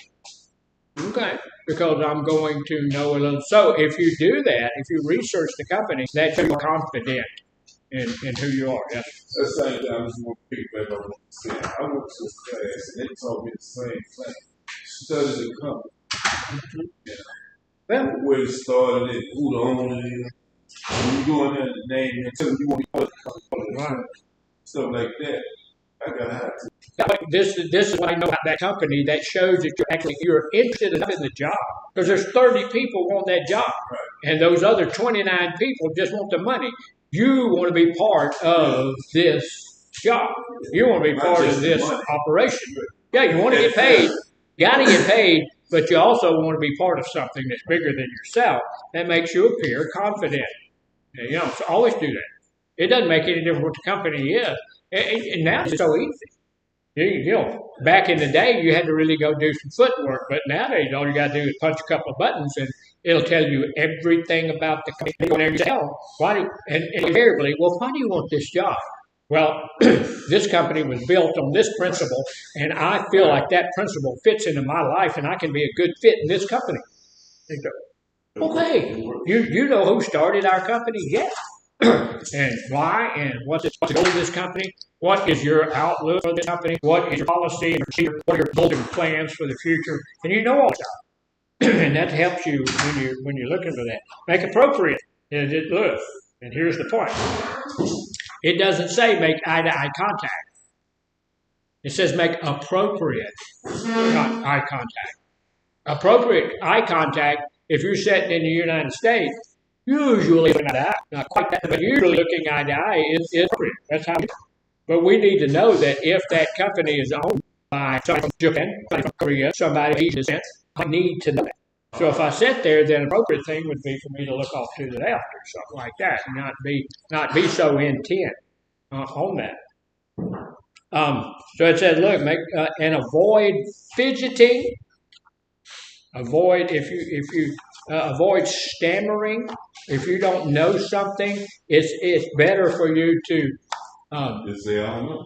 Just say I don't know. Hold your peace for a moment. Maybe think about it, and But instead of stammering, there's so many language issues now. I talked to a fellow there. I didn't talk to him. I was listening to him on the radio. And he had a high muckety-muck job somewhere, and he was talking about something. Every other word was, we do this, and, we. I want to tell the guy, shut up. Step back and just shut. If you can't speak to me, that's a stammer. That's a problem. That's a mental issue. You need to look. Every time you say, I'm going to slap you. So, after a while, one of us is going to get tired. You need to stop. That is aggravating. So anyway, don't be fidgeting. Don't be trying to play with something. Don't be taking notes. Act like you're in group. And you guys don't act like you're in group, because if you go there and you're reading a book You're reading Black Beauty while they're trying to get the interview done, or you're taking notes about, what the building looks like, or lay down, take a nap in group, or you just get up and walk out of group. Don't do that when you're trying to get a job, because that's probably going to be detrimental to your chances of doing that. Hey, we should do some barbecuing. You just named back. He is cocked up. Did it drop off? Somebody. Sorry, Mr. Barnard. No, just go out there, slap them hard.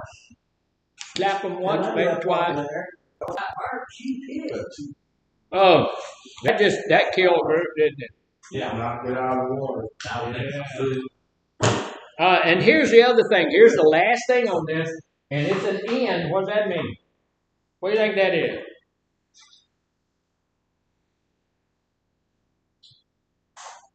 Nobody? It's pretty simple. It means to negotiate. The last thing, look, we need to be willing to negotiate. So you need to know what the limits of what you're willing to accept are. Know what you want to do. It says know the limits of what you're willing to accept, but be willing to compromise within those limits. Right? Be willing to compromise with folks within those limits. So something like you want this person to cook, so you tell them, I'll wash the dishes if you cook dinner. And I'm here to tell you that's almost always my job. My wife, if she's at a place where she can do the cooking, sometimes she cannot because she has issues. But if she can do cooking, usually before the night's over with, I'm going to wash the dishes. So we have a rule where we don't leave any dirty dishes. Don't leave any. I will tell you this, that oftentimes after I go to bed at 8 o'clock at night, she doesn't go to bed till 11 or something like that. She's up a little bit later than I am. And often I will find a plate or a bowl or a spoon in the sink because she's decided to eat a cookie or something in the middle of the night, But you can see how that's negotiation. I want you to cook. I want you to make sure that we have something to eat tonight. But if you'll do the cooking tonight, now that's usually my job. When I get home, I do the cooking. But tonight, if you'll do the cooking for us, I'll wash the dishes. Right? And I'll tell you, my wife's a great cook. She's a wonderful cook. At this point, y'all know she has some medical issues and she doesn't cook as much as she used to. She told me the other day she don't cook at all. So we got to eat a little bit more than we used to, and I do a little bit of the cooking and stuff like that. But we negotiate. You do if you'll cook, but she can go in and cook something. I don't care if you boil.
One boiled egg, she's going to dirty 19 pots. Everything in the world is dirty. Every spoon, every fork. So so it's a chore to have to go in there and do the cooking. Not to be personal. Is she doing okay? Not really. She's going. She's not doing as well as I'd like. Sorry. She has high anxiety, and everything. When you have high anxiety, everything is causes anxiety in your life. She's anxious about everything, and that's why she just bought the new truck, a brand new truck, and she's having the mirrors replaced, and the mirrors cost $2,000 to replace the mirror. Okay, because we're going to go in October. We're going to go pull my trailer, and we're going to go for a little trip, and she is freaked out that high anxiety is hitting her because we're going to be pulling a trailer. So she had those mirrors put on. Well, right now they're being painted. She bought $2,000 worth of mirrors that they were aluminum, not aluminum, chrome, and she don't want them chrome. She wants them painted the same color as her truck. So she had them took them to Sherwin-Williams, and they're painting them the same color as the truck, which again cost a bunch of money. And then it's going to cost us about $1,700, nearly another $2,000, just to have them put on. And oh my God! And all of that stuff's causing me some high anxiety. But I'm thinking that if that helps her, that's okay. Go ahead, spend all the money. Put the stupid trucks, put the mirrors on there, all that stuff, and then the high anxiety causes her to shake. And it's called essential tremors, and now essential tremors. And I don't know why they call them essential, because that means something that you really need to have, and these are things that you really don't need to have, but that's what they're named, essential tremors. And now she's got some problem with her foot, so she's got some issues, but so know the limits of what you're willing to accept, because there's some things I'm not willing to accept. Right? I don't usually eat at night, but a lot of people do. And if I'm not going to accept the fact that I'm not going to eat tonight, I'm not going to accept that fact. And within those limits, that's what I'm not going to accept. Be willing to compromise within them. Now, if you go to work for a company like this, do you think you should compromise within that company? Yeah. I have limits set on my compromise. I'm not going to compromise my faith at all for anybody. Just not going to do that. I'm not going to compromise my safety or your safety. I'm not going to do that. There's some things I'm not going to compromise. But the job that I have now doesn't even resemble the job that I had when I came in here. Doesn't look anything like it. When I first came in over on Avenue A, I came in as the TC coordinator. As number 2 in charge over there, waiting to get my own place they were going to do something different here, and I was going to take over that. But worked along on that a little bit. Now I'm the auditor and trainer, and so it's just morphed and everything. So you have to be at a place where when the boss says, look, what we really need, and you can respond is me. What you really need is me in that position. And that's not the position I was hired on for, but I'm willing to either do a lateral move, do a promoted move, or sometimes even step down a little bit. When I was at the prison, there was a young lady out there who was a lieutenant. And she's doing really well, she's a young lady and she's a lieutenant. And I went in there the next day and she was a sergeant. And y'all know a lieutenant is above a sergeant. And I went over and talked to her. I said, well, okay, yesterday you were a lieutenant. Now today you're a sergeant. What's the deal? She wanted a specific job. And you could not have that job if you were a lieutenant. You had to be a sergeant to take that job. And so she wanted that job, and in her mind, and she told me, this is going to help me move back up quicker if I do this job. She was going to be, I forget what it was, but anyway, she had to step down to go do the job she wanted to do. So sometimes it makes sense to go backwards a little bit so that you go forward. But what we need to do is be willing to negotiate back. So that's some stuff that I'm willing to do. So that is, dear man, that's going to help us get our emotions under control as we are in, what's the word? Communicating with other people. Okay? So I want to share one other little thing with us real quickly. We'll get this done pretty quick. So we're still talking about emotions, and how many people know that they're brilliant? We're all brilliant, right? We're all smart. You know, if you don't, we're supposed to be tooting our own horn. We're all smart and everything. How many people know that we have an emotional mind? You have emotions. We all have emotions. We're emotional beings. One of the basic needs that we have is love and belonging, right? If you don't have loving belonging, what happens? You die. You die. Do people die from loneliness? Yeah. Yeah. How do they die? From loneliness. Yeah. Suicide. Yeah. Eating the wrong stuff, drinking themselves to death, using all kind of crazy, stupid drugs, all kind of crazy, man. So we do have an emotional mind. Next week, anybody here ever used one of those picks? Y'all know what I'm talking about? A pick? Guitar pick? No, not a guitar pick, a pick. Yeah. Yeah. A pickaxe. A big fork? Not a pitchfork, a pickaxe. Oh, yeah. Well, next week, you know how to use one? Yeah. Next week, starting on Monday, we're going to take this driveway out. Get rid of it. So, does that sound like we ought to do that? I don't think so. No. That's negotiable. Yeah. So what? Yeah. Release some frustration. And release some frustration, that's for sure. Negotiate.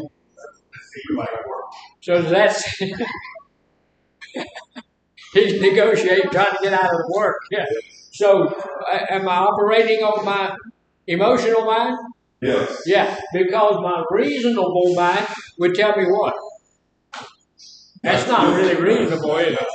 That's not reasonable. So I'm not working on my reasonable mind. Are we bothered? She closing the door. I'm not working on my reasonable mind, so I'm working with my emotional mind. Here's the deal. We all have a portion of our mind that is dominated by emotion. We also have a portion of our mind that is dominated by logic. This is our reasonable mind. Which one is the best one? Reasonable. Said reasonable. Life's challenges require you to draw on both your emotion and your reason.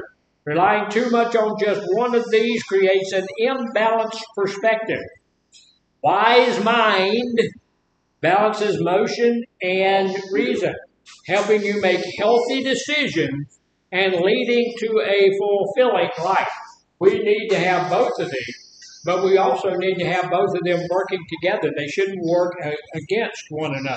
When we're overly emotional, then our emotions override our intellect and cause us to do stupid stuff.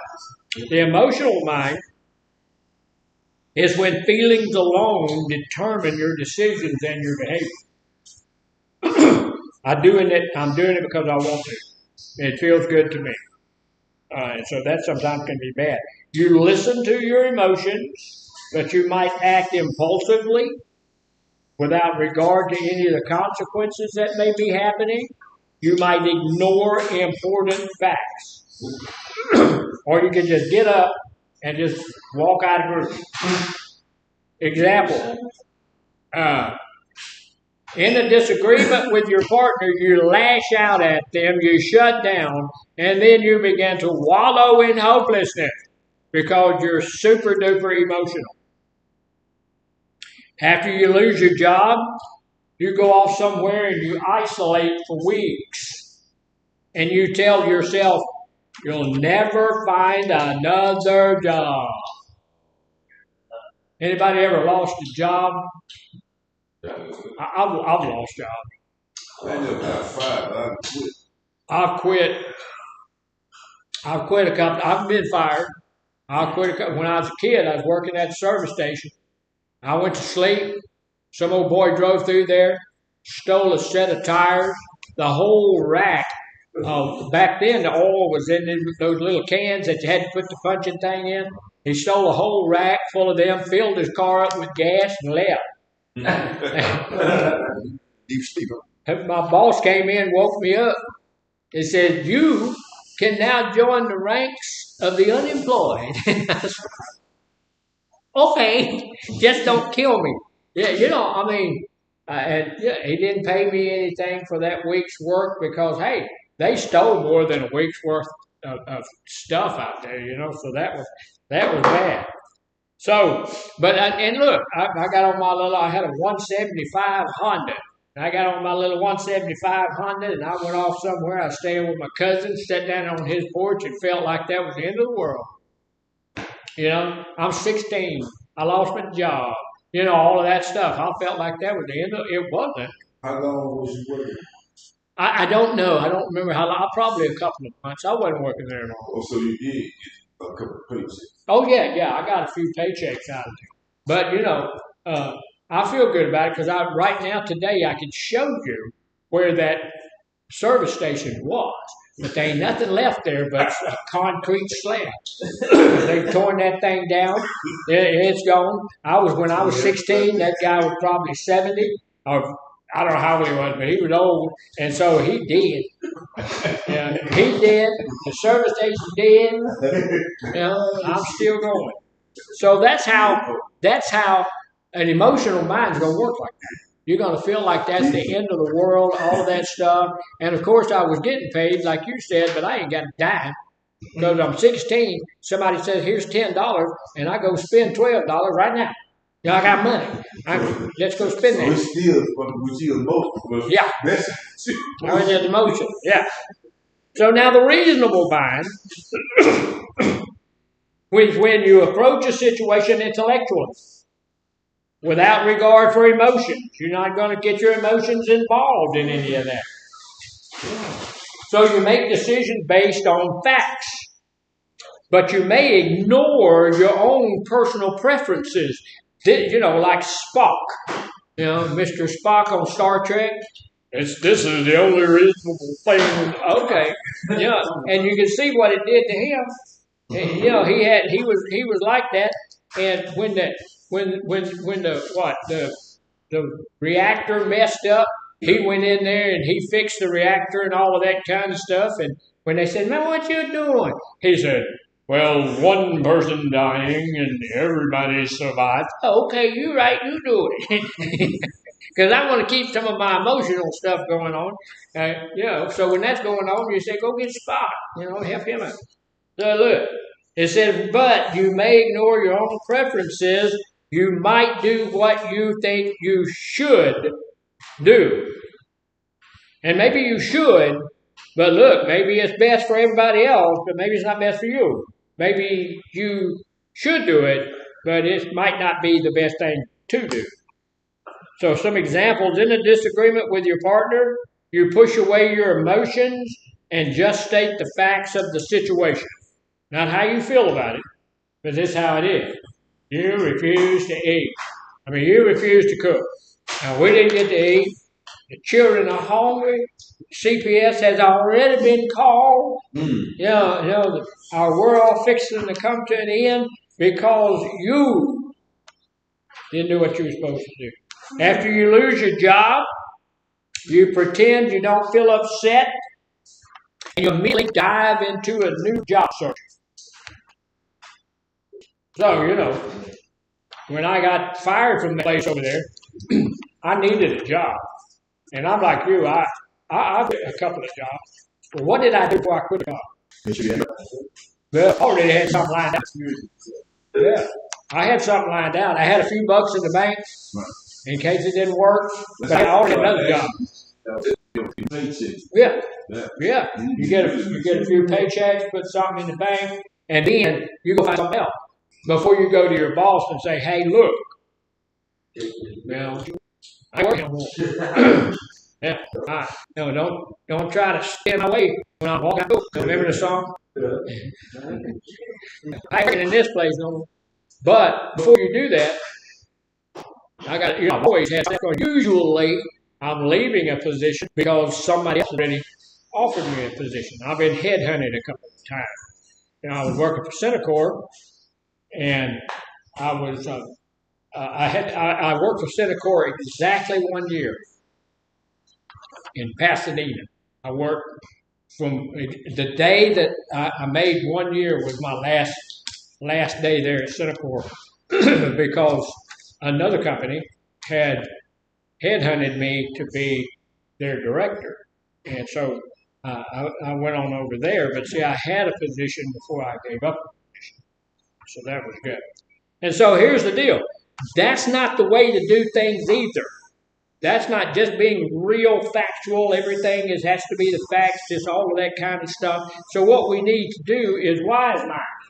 This one, if you'll notice, your emotion is overlapping the wise mind part, and the reasonable mind is overlapping it as well. So we use our emotions and we use our intellect together to make sure we're making a sensible decision. Wise mind is when you synthesize, put them together, emotions and reason. You recognize and respect your feelings while responding to them in a rational way. I really don't like that. I really don't want to do that, so I'm going to do this instead. I know my feelings. I respect my feelings in that place, and I'm going to respond to them in a rational way. Example, in a disagreement with your partner, you recognize how you feel, you ask how they feel, and then you try to problem solve. I am a little bit upset about this. Or you're a little bit upset about that as well. Then let's talk about that. Why are you upset? Why am I upset? And maybe we can work some things out. After you lose your job, you let yourself feel sad. Let yourself feel a little bit upset, because when you lose a job,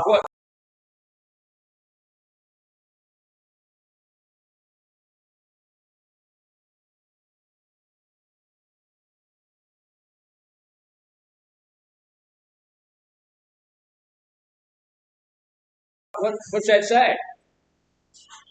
Whatever I've lost a job for. I've lost a job because sometimes in this field, the money runs out. Yeah, and when the state doesn't send you any money anymore, guess what you can't do? You can't pay your employees. You can't have any more clients coming in that are state based. And so, if you can't do that, then guess what? I worked for a company one time about a month for no pay. And my wife was working at the same company. She went past one paycheck. When she didn't get that one paycheck, she quit. I don't work for nothing. I'm gone. And she was a director at that company. She was director of all it's like RAs and stuff. She was director of all that. She had like Miss Rebecca's job. And so when they didn't pay her, shoot, she left. I hung out about a month trying to help the old boy get things lined out and all of that kind of stuff. And finally, my wife is saying, somebody around here got to do some work. Somebody got to get paid. So I left. But after you lose your job, there's no money coming in. There's a self-esteem thing that's going on there, because you do know that men, their self-esteem is tied up in their job. Oh yeah. Yeah. Oh yeah. So if you got some guys outside and they're talking, one of the things that you're going to find out about them is what they do. I'm a welder. I'm a mechanic. I'm a pilot. I'm a teacher. Whatever. You're going to find out what that person does. Now, if you get a bunch of ladies out there talking, you're going to find out sometimes what their husband does, but surely how many children they have, right? And So we need to put them both together. After you lose your job, you let yourself feel sad and upset for a little while, not forever. A couple of days, maybe a week. What time is it? Yeah. How much time? You got about 2 minutes. So you let yourself feel for just a little bit before starting a new job, or before starting a new job hunt. Here's the thing we need to. How long does it take to find a new job? Yeah, you don't know. You don't know. So we can't hang out in the back 40 for very long. At some point, we've got to go start looking for a job. All right. So, all right. Well, thank you, gentlemen. Y'all look. I know I beat on you a little bit, but you guys did a good job. In the comments, Yeah. Anybody have questions, comments, or snide remarks? Yeah.